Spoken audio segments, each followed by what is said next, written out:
کیا بات ہے، مرتضیٰ کے پسر فاطمہ کے جگر، اے امام زمن تیری کیا بات ہے۔ اعوذ باللہ من الشیطان الرجیم، بسم اللہ الرحمن الرحیم۔ ذوالفقار ٹی وی کے تمام ناظرین اور سامعین کو میری جانب سے السلام علیکم ورحمۃ اللہ وبرکاتہ، اور تمام مومنین و مومنات کو امام حسن مجتبیٰ علیہ السلام کی ولادت بسعادت قبول ہو اور ان کو مبارک ہو۔ آج ہم یہ سلسلہ جو رمضان المبارک کے اسپیشل پروگرام جو چلا رہے ہیں ذوالفقار ٹی وی پہ، ڈاکٹر اور عالم، اس میں آپ کے ساتھ ڈاکٹر حسن صادق عابدی اور میرے مہمان مولانا فدا حسین بخاری صاحب ہمارے ساتھ موجود ہوتے ہیں۔ ہم اس میں کوشش کرتے ہیں کہ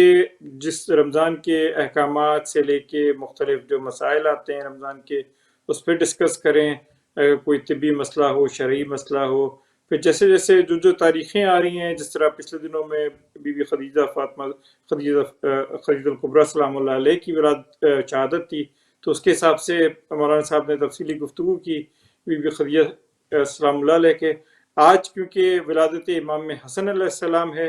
تو آج انشاءاللہ ہم مولانا صاحب سے ڈسکس کریں گے، ان سے استدعا کریں گے کہ مولانا امام حسن علیہ السلام کی سیرت پہ، کہ ان کی پیدائش سے لے کے ان کے جیسے سیرت گزری، پھر اس پہ انشاءاللہ گفتگو کریں۔ جی السلام علیکم قبلہ، کیا حال چال ہیں؟ وعلیکم السلام ورحمۃ اللہ وبرکاتہ۔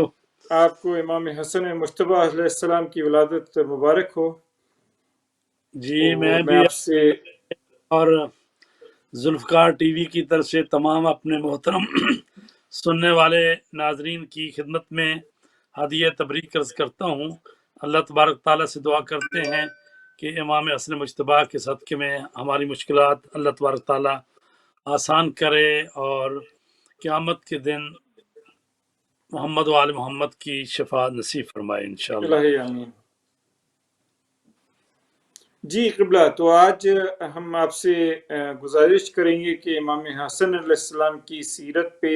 سیرت طیبہ پہ جس حد تک روشنی ڈال سکیں آپ ڈالیے،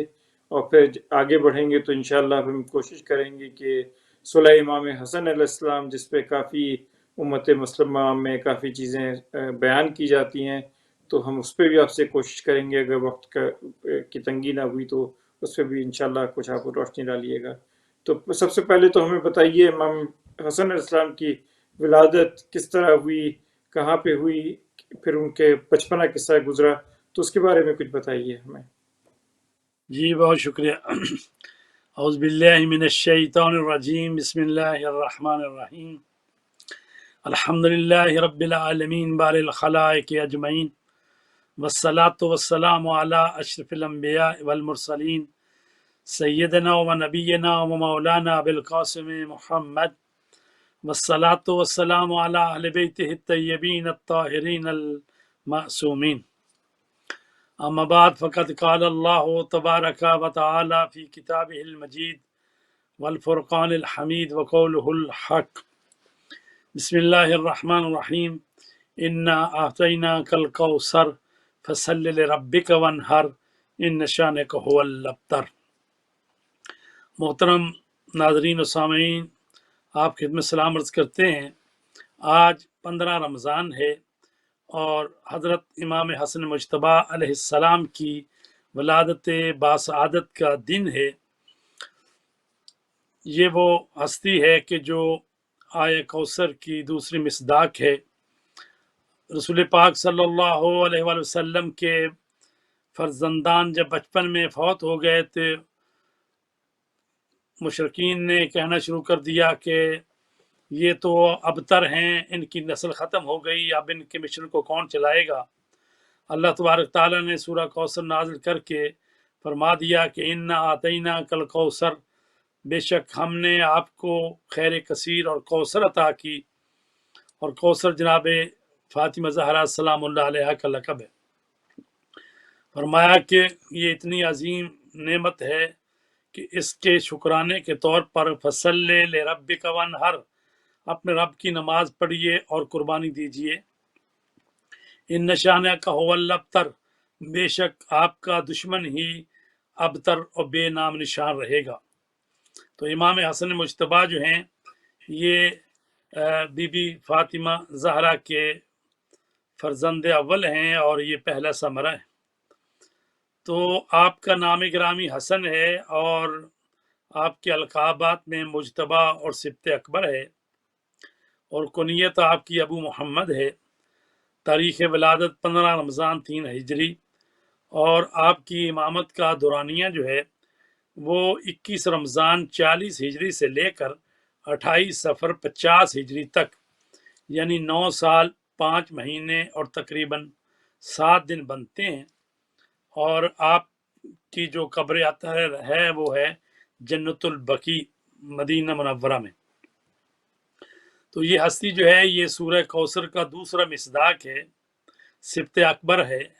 لخت جگر مصطفیٰ ہے، نور نظر مرتضیٰ ہے، گلشن زہرا کا پھول ہے، آسمان امامت ولایت کا دوسرا درخشندہ ستارہ ہے، عصمت و طہارت کا چوتھا مصداق اتم ہے، اور پنجتن پاک کا چوتھا نور ہے، جو کہ رمضان کے مقدس مہینے میں جلوہ گر ہوا۔ اس نور کی آمد پر مقصود کائنات سرور دو جہاں محمد مصطفیٰ کے گلشن بہار میں بہار آ گئی، اور ان دشمنوں کے منہ پر زبردست ماچا پڑا جو رسول پاک کو ابتر ہونے کا طعنہ دیتے تھے، کیونکہ یہ مولود اسی کوثر ہستی کا پہلا ثمر تھا جس کے وجود سے رسول پاک کی نسل مبارک چلی ہے۔ رسول پاک جب مولود کی ولادت کی خبر ملی رسول پاک کو، اپنی بیٹی فاطمہ زہرا کے ہاں تشریف لائے تو خانہ زہرا کے مکین بہت خوش تھے۔ مولود کو رسول کریم نے اپنے ہاتھوں میں لیا، دائیں کان میں اذان اور بائیں کان میں اقامت کہی، اللہ کا حکم لے کر جبرائیل امین نازل ہوئے، رسول خدا کی خدمت میں پہنچے اور اللہ تبارک تعالیٰ کا سلام پیش کیا اور کہا کہ یا رسول اللہ، آپ کی نسبت علی سے ایسی ہے جیسی حضرت موسیٰ کی ہارون سے تھی، اور ہارون جو تھے حضرت موسیٰ کے وصی تھے، اور ان کے بڑے بیٹے کا نام عبرانی زبان میں شبر تھا، اور جس کا عربی میں ترجمہ حسن بنتا ہے۔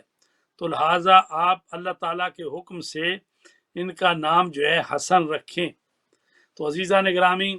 اور حسن جو ہے خوبصورتی کے معنی میں ہے، جمال کے معنی میں ہے، اور حسن اور حسین ایک ہی مادے سے ہیں۔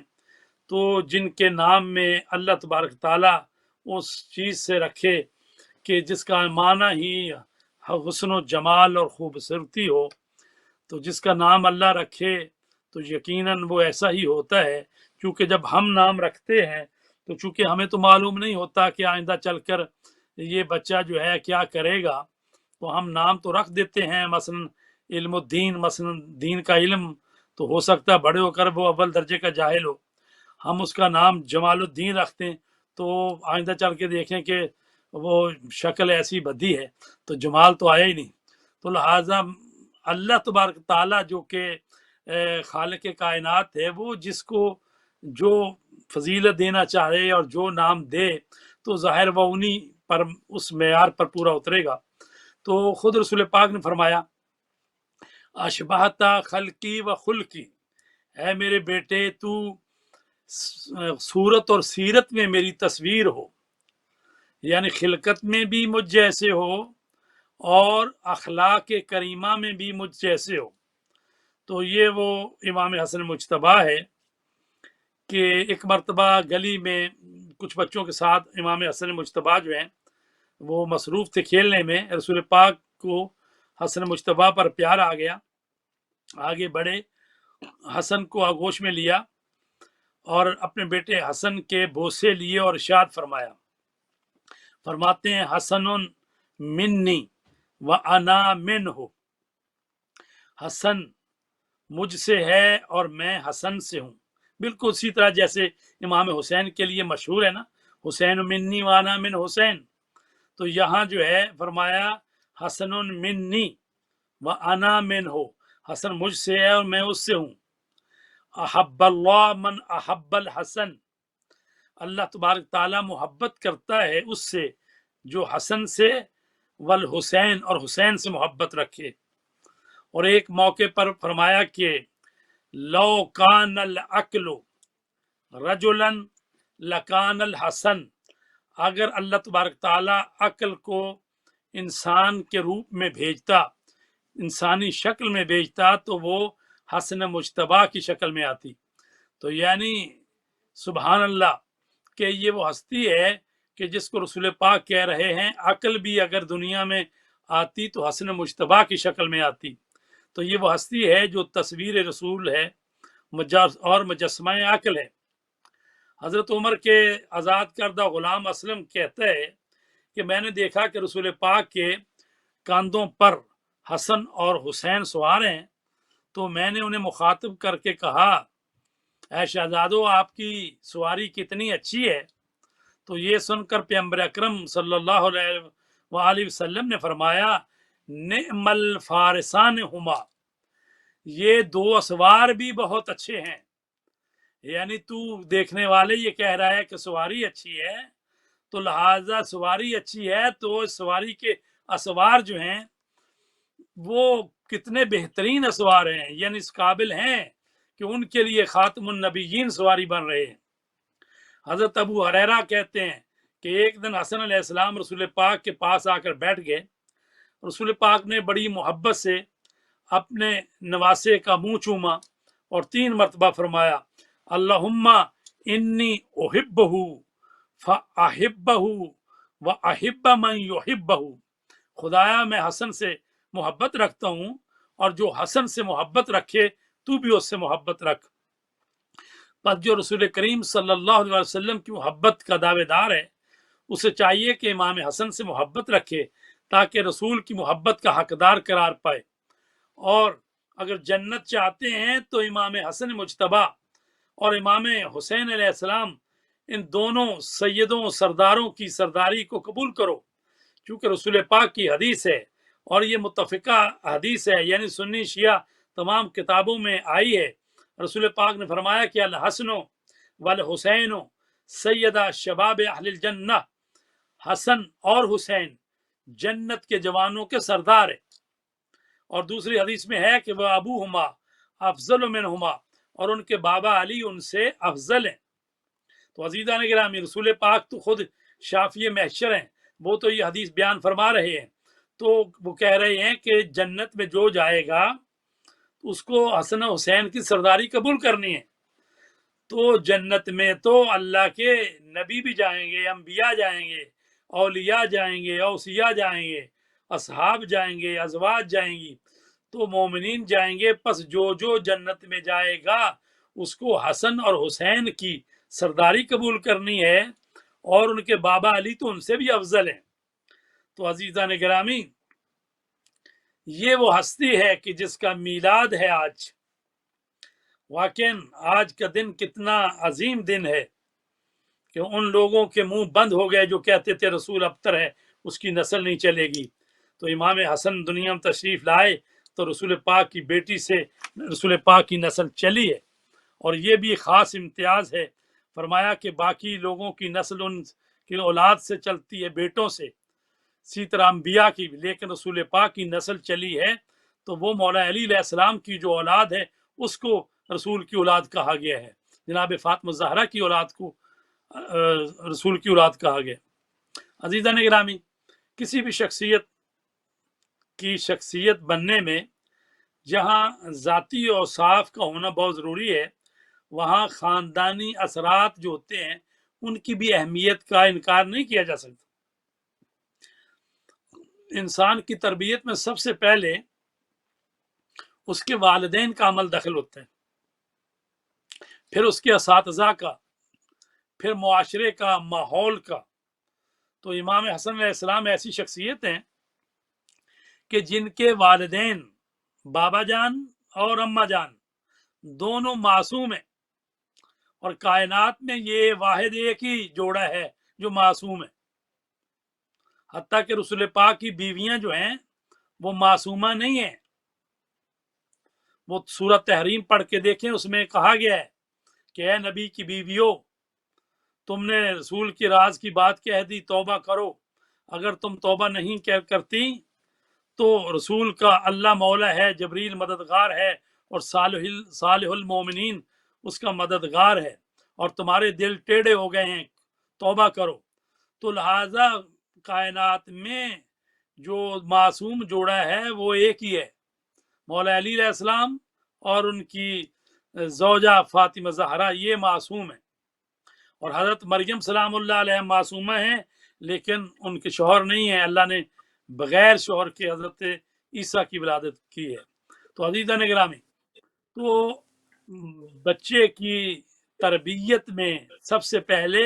والدین کا ہاتھ ہوتا ہے، اور امام حسن مجتبیٰ کے ماں باپ معصوم ہیں، اور نانا جان سرور کائنات ہیں، امام الانبیاء ہیں، فخر موجودات ہیں، اور امام حسن کے بھائی حسین سید الشہداء ہیں، جنت کے جوانوں کے سردار ہیں۔ تو امام حسن علیہ السلام نے ان 3 معصوم ہستیوں کی آغوش میں تربیت پائی ہے، اور رسول پاک نے اپنے نواسوں کی خصوصی تربیت کی ہے۔ اس سلسلے میں جابر ابن عبداللہ انصاری رضی اللہ تعالیٰ عنہ کہتے ہیں کہ میں نے رسول خدا کو دیکھا کہ ایک ہاتھ سے حسن کا ہاتھ پکڑا ہے اور دوسرے سے حسین کا ہاتھ پکڑا ہے، اور فرما رہے ہیں ان ابنی ہذین ربیتہما صغیرین، اے اللہ میں نے اپنے ان دونوں بچوں کی تربیت کی ہے، ودعوت لہما کبیرین، اور ان کے بڑا ہونے پر میں تجھ سے دعا مانگ رہا ہوں، وسألت اللہ لہما ثلاثا، میں نے اللہ سے 3 چیزیں مانگی، فآتانی اثنتین، اللہ نے 2 چیزیں مجھے دے دیں، ومنعنی واحدا، اور ایک چیز سے منع کر دیا، سألت اللہ لہما ان یجعلہما طاہرین متطہرین زکیین، میں نے اللہ سے کہا میرے یہ دونوں بیٹے حسن حسین ان کو طیب و طاہر رکھ، ان کو جو ہے زکی قرار دے، فاجابنی الی ذلک، اللہ نے یہ قبول کر لیا،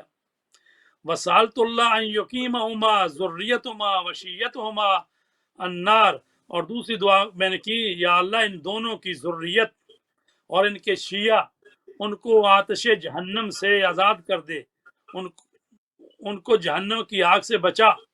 فآتانی ذالک، تو اللہ نے یہ بھی قبول کر لیا، وسألت اللہ ان یجمع الام علی محبتہما، رسول پاک کہتے ہیں میں نے اللہ سے تیسری بات کی، اے اللہ میری امت کو ان دونوں کی محبت پر جمع کر دے، فقال یا محمد انی قضیت قضاء وقدرت قدرا وان طائفة من امتک ستفی لک بذمتک فی الیہود والنصارى والمجوس، تو اللہ تبارک تعالیٰ کا ارشاد ہوا کہ اے محمد میں ایک چیز کا فیصلہ کر چکا ہوں اور طے کر چکا ہوں کہ بے شک تمہاری امت کے کچھ لوگ یہودیوں، نصاروں اور مجوسیوں کے بارے میں تو عہد و پیمان جو کیے ہیں اس پر پورا اتریں گے، لیکن ان کے بارے میں تیرے عہد و پیمان کو پورا نہیں کریں گے۔ فرماتے ہیں وَإِنِّي أَوْجَبْتُ عَلَى نَفْسِي، اللہ کہتا ہے میں نے اپنے اوپر واجب کر لیا ہے، لمن فعل ذلک، اور جو بے وفائی کرے گا حسن حسین سے، احل له محل کرامتی ولاسکنہ جنتی ولانظر الیہ بعین رحمتی یوم القیامہ، کہ اے رسول تیری حدیثوں کو، تیری تاکیدات کو، تیرے فرمودات کو ان تیرے بیٹوں کے متعلق جو نادیدہ لیں گے، اور میں خدا نے فیصلہ کر رکھا ہے کہ ایسا کرنے والوں کو ذلیل و خوار کر دوں گا، انہیں اپنی جنت سے دور رکھوں گا، اور قیامت کے دن اپنی نظر رحمت سے ان کو محروم رکھوں گا۔ عزیزہ نگرامی، یہ وہ ہستی ہے امام حسن مجتبیٰ،